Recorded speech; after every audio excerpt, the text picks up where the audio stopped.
I am Zeina Nader, and Okay. I'm an artist, I'm a painter, and I'm also an author. I wrote art books, and I'm an art chronicler on Ici Beirut, and This is Beirut in English, on Yeah. the international media platform. Great. I want to, I saw on your website the books, and they're very interesting. Yeah. Zeina, we are here at Rebirth, Beirut, and you have an exhibition, a solo exhibition, which is amazing, and you will be seeing some of the paintings. I want to ask you, it's all about color. Basically it is, but it's much deeper than colors, because colors are the source of many emotions, and colors are my way of seeing life. So yes, it's about colors in a superficial way, but it's much deeper, basically. Deeper, you mean you connect to emotions? Correct, because I have synesthesia. I talked about it a while ago, and I even did an exhibition entitled Synesthesia. Synesthesia, for those who don't know, is a state which is called even a trouble that happens to only 4% of the population. So we people who have this trouble, between brackets, okay, is something that we feel. We feel everything in colors. Our five senses, even the sixth one of the intuition, is all related and correlated to colors. So when I hear a noise, I hear it in colors. And when I have a memory of an event or of a conversation or of someone, the memory comes to me in colors. When I see something, there's a big image of a shade of colors that happens to me that stays in my mind, in my brain, and etc. So the numbers of the week, the numbers of the days, the numbers, the names of the months, of the days of the week, everything has a color. And when I was at school, I used to connect the numbers to colors, and so I could make my math. And that's why I tell you that, okay, it is about colors, but this is what colors mean to me. It's much deeper because it's about my emotions, my memories, my perception of life in general. Now I understand, like, it is what you stand on in order to walk through life. Yes, and it's done in a very spontaneous way. I don't think about it. I take life the way it's shown to me. And at the beginning, when I was small, I thought that everyone had this perception of life. I thought that it was normal and that everyone saw life and felt life this way. Until a point I realized that no, I was the one who was different. I did some researches, I talked to specialists, and I understood that it was a state of mind that was different and a way of a perception of life that was different. You bring me a big curiosity. How about food? Yeah, it's not the food that I see in colors. It's the taste that I see in colors, and the smell that I see in the scents that I see in colors. Because I have, even when I did this exhibition about synesthesia, one of the paintings that I did was a painting about a taste that I remember, the taste of a cake that came to my mind. So it wasn't the color of the cake, but the taste of the cake seen by me. And in the same way, the way I scent the colors, the scent of flowers, I painted it, because it's not the painting is not about the flowers, it's about their scent. Okay. So it's about the five senses.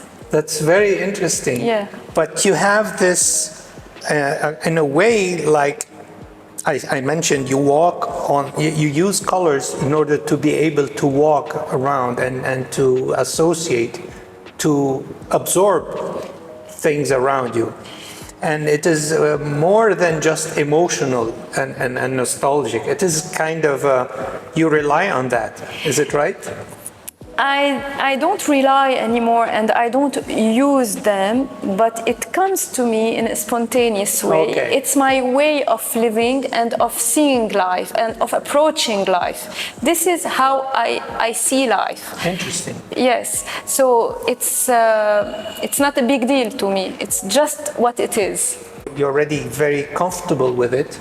Oh yeah. And you take it with total... Because I feel that it's actually now I say it's a blessing. It's not a curse. Although they call it a trouble, but I don't feel... Some short-minded people... Yeah, but yeah, because very often they say that I'm always colorful and always about talking about colors and, you know, but... It's my way of seeing life that is very positive, actually. Very positive, because colors bring joy. We study psychology, and art in a house brings better emotional state. And kids that don't live with colors, they lack something. They need colors because that nurture them. Yeah, okay. Correct. And this relationship with color, I'm very curious. You growing in art and you studied communication arts, and you came back to colors and to the painting. Painting, yeah. Who are your idols? And when you see a color painting like Rothko, which is purely related to color, or other painters that work with colors and not form. How was it in the beginning? How did you relate with those paintings, those artists? And how do you relate to them today? Well, first of all, I don't have idols. I don't have preferences. Okay. But I have something very deep that happens to me every time I visit a museum and I come close to a painting that I've seen already on a picture in the internet or in a book, and when I see it live in front of me, it's a revelation, and there's a feeling. My heart beats fast, and I feel a certain amount of joy that is difficult to bear. But yes, of course, Rothko, Yves Klein and his blue, I'm very much impressed by the color that Yves Klein himself produced, the blue Klein. And of course, the colors of Rothko. I love all the abstract painters, Kandinsky, and because Kandinsky had synesthesia as well. Oh, and he's the father of abstraction. Okay. And we have Miro, of course, and Gerhard Richter. Yeah, when I saw every time I go to the Tate Museum in London and I come close to a huge Gerhard Richter, I'm always amazed. The Tate Modern. Yeah, Tate Modern. So these paintings bring a lot of joy to me, but it's not only about abstract art, you know, it's about the history of art. So I love Monet a lot because Monet was the first painter who started to work in the nature, not in a studio, with the daylight. He bought a land and created the lily garden at Giverny, and he invited all his impressionist friends to come and paint with him. And so there are many paintings that are done at different states of the day and different seasons, and we see the different lightnings and the different approach with the sun.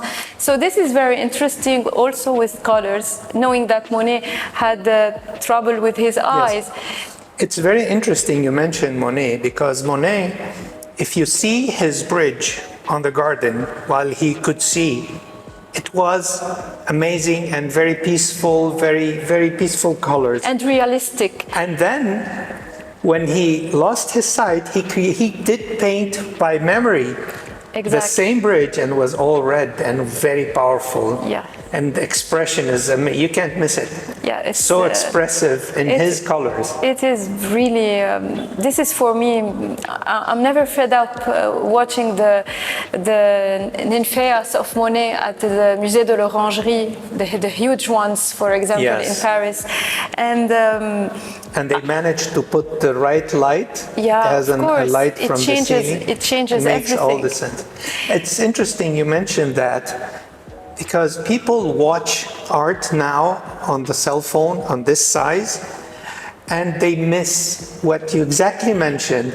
The importance of being in front of a painting, because when I see a painting, I feel the soul of the painter. I can go back to the 19th century. I can go back to the stories of these painters, and it's something very strong, powerful. Yes. And for example, I also love Frida Kahlo, because Frida Kahlo, she's very powerful. Because I believe that her story by itself is a huge story. It's very powerful.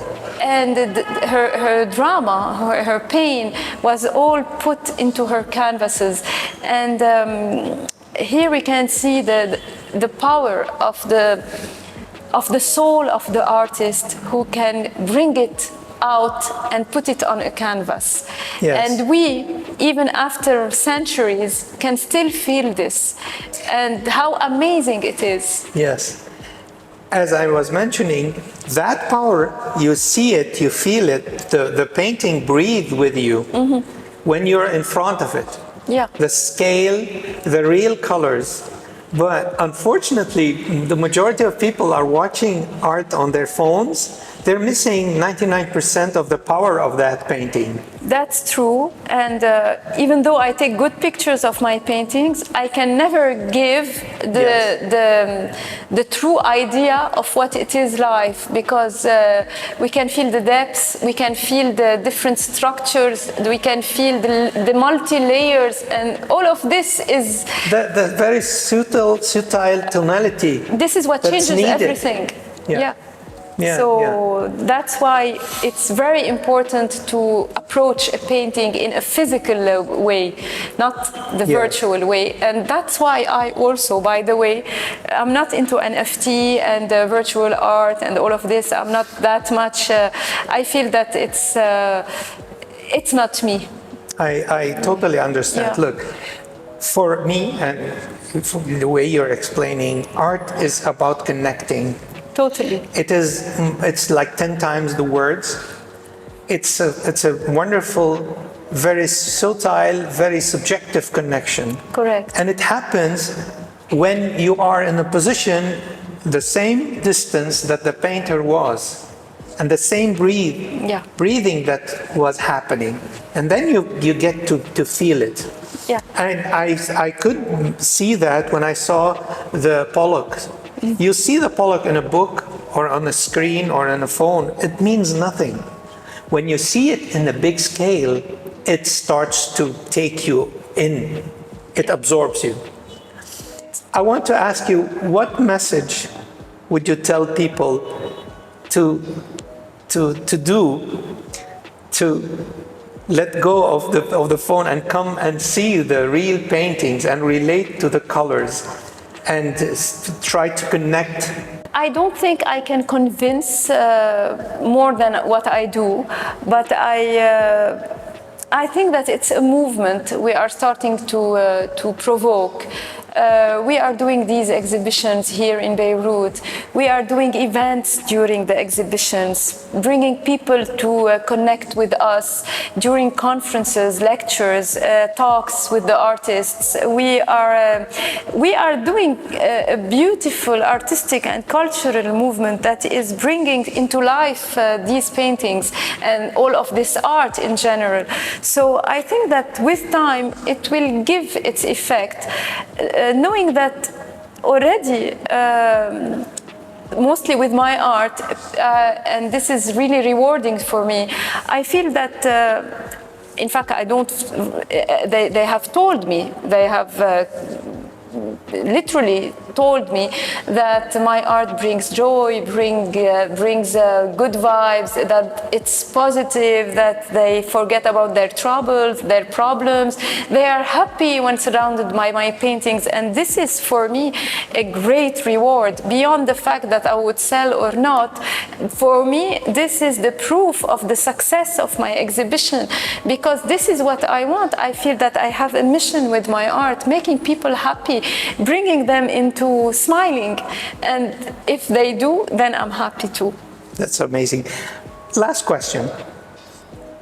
What brings you to write each, if you want to mention one or more than one book, and how is the process of creating those books? About my art books, I wrote the first one in 2016, and the second one a few months ago it was released. So my art books, if you open them, you would see the paintings and their stories. But the stories, the text, are as consistent as the paintings. It's not one line or two. It is real literature. So it is my way of expressing myself. I express myself with the pen and with the brush. So this is how I do it, and hence the title, Words on Colors. And I wrote other books also which were not about my paintings, but which were about my travels, because I traveled a lot for my exhibitions around the world, my experiences and the people I met, myself as an artist, as a Lebanese citizen, and as a mother in Lebanon. So all of these things, I bring them out in words and in colors. But when I do this, before that, what is the process? It comes spontaneously. I don't really say today I will write, tomorrow I will paint. It just happens, and I keep on going with this flow, because it's good since it's done in a spontaneous and genuine way. Because when I do it this way, it is pure, it is sincere, and the emotions come up. And this is what I want. I'm not afraid to show who I am behind my paintings and my writings. It's my soul being put. So, and I think that this is something that gives depth and that makes people want to look at. Interesting. So you invite the person to go through the book and want to come and see the real painting, if it's available. If it's available, yes, but of course this is my aim. But these books are also like references and memories of all what I've done before and how I went through in my career. The first book was, you could see the progress of my art. I was into impressionism and then figurative art, and then I started to do abstractions. In my second book, you only see the abstractions because I found my path in abstractions. Oh, so you didn't start with color. You went through the figurative. Yes, I did, and this is what's interesting, because I found my real self into this way of expressing my art, which is abstract. I found it with a process, and this process was necessary because it gave maturity to my art. Interesting, very interesting. I keep saying last question. One last. How does it feel to be a Lebanese artist? Well, I'm proud of it. I'm proud of it, and I stay in Lebanon because I feel, as I told you earlier, a few minutes ago, it's a mission, because this is what I was given. This is my gift from God, and I have to express it for my country. Also, since I travel a lot and I exhibit abroad a lot, I traveled the world. I made more than 100 exhibitions, and when my name is written and under my name there is Lebanon, it's a pride, and it's a pride for my country to receive awards among other international artists, to be the little Lebanese one who receives it, or to have a painting in a museum for the permanent collection in the States, or in the London School of Economics having a painting of 2 meters in their public collection with my name and my country. I think that it's an achievement, and that it's rewarding as a Lebanese citizen, and I wouldn't change it. Yeah, this gives me goosebumps.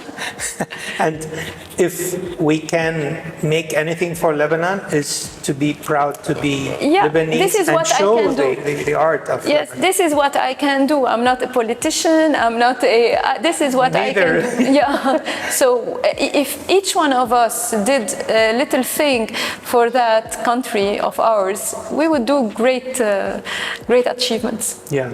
Yeah. I want to thank you. Thank you for you. Thank you Thanks so much. a lot. And I enjoyed immensely our talk. I did too. Hope Thank to you. see you on a coming exhibition. Sure. My next exhibition is in Spain, in Valencia, and in Cervera, which is a little bit closer to Valencia. It's in Catalonia, in Spain. I have 2 solos and a workshop that I will give in the month of November. So I'm just preparing for that. That's great. Yeah. Best of luck. Thank you so much. And Thank you. maybe we'll see you there. Why not? never You're know. welcome. You're welcome. Thank you. Thank you very much. Yeah, thank you.